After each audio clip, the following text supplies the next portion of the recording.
So, welcome to the welding technology course. The course code is PR8592 and it's a professional elective subjects for the regulation 2017.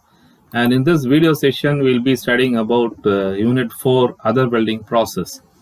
So, in this other welding process, we have thermite welding, atomic hydrogen welding, electron beam welding, laser beam welding, friction stir welding, underwater welding, welding automation in aerospace, nuclear, and surface transport vehicles. So, introduction to atomic hydrogen welding. So, normally, atomic hydrogen welding is a combination of electric arc and gas welding techniques. So, we studied about arc welding and gas welding, and this atomic hydrogen welding is a combination of electric arc and gas welding technique. So it is a thermochemical arc welding process in which the workpieces are joined by heat obtained on passing a stream of hydrogen through an electric arc which is stuck between the two tungsten electrodes. So this arc produced will supply energy for the chemical reaction to take place, and during this process more heat will be released due to this exothermic reaction, and this electric arc breaks up the hydrogen molecules, and again these hydrogen molecules would recombine with tremendous release of heat, that is the temperature from 3400 degrees Celsius to 4000 degrees Celsius. So without this arc, and the oxyhydrogen torch can only reach 2800 degrees Celsius, and it is the third hottest flame after dicyanoacetylene at 4987 degrees Celsius and cyanogen at 4525 degrees Celsius. And acetylene torch merely reaches only 3300 degrees Celsius. So this device is normally called an atomic hydrogen torch, or Nansen hydrogen torch, or Langmuir torch, and this process was also known as arc atom welding. So filler rod may or may not be used during this welding process, and here the heat produced by the torch is sufficient to weld tungsten around 3422 degrees Celsius, and even most of the refractory metals are being welded. So here the hydrogen will act as a heating element, and it also acts as a shielding gas to protect the molten liquid metal in order to prevent weldment from oxidation and any contamination by carbon, nitrogen, or oxygen, which will damage the properties of many metals. And here no flux is produced, and the arc is independently maintained for the workpiece or the parts being welded.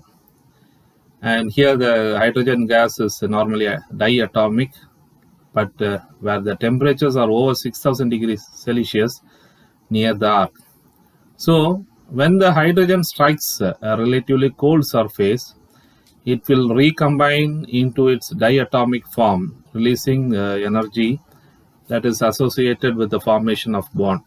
So the energy in atomic hydrogen welding can easily be varied by changing the distance between the arc stream and the workpiece surface. And most of this process is being replaced by gas metal arc welding due to the availability of inexpensive inert gases.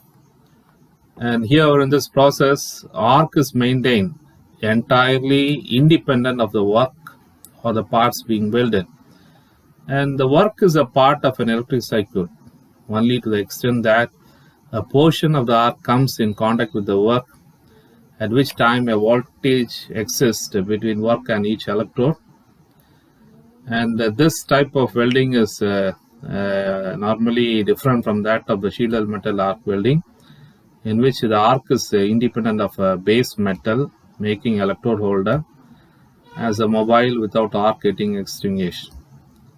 And here thus the heat input to the weld could be controlled either manually to control the weld metal properties.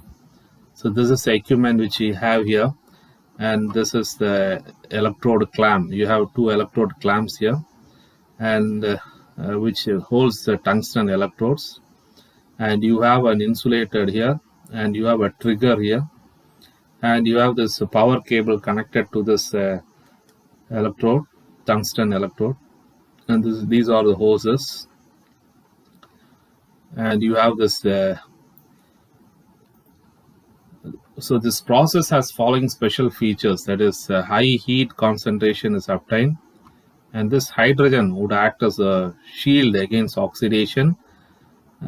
Filler metal of base composition may also be used here, and most of its applications can be met by MIG process, therefore it is not commonly used here.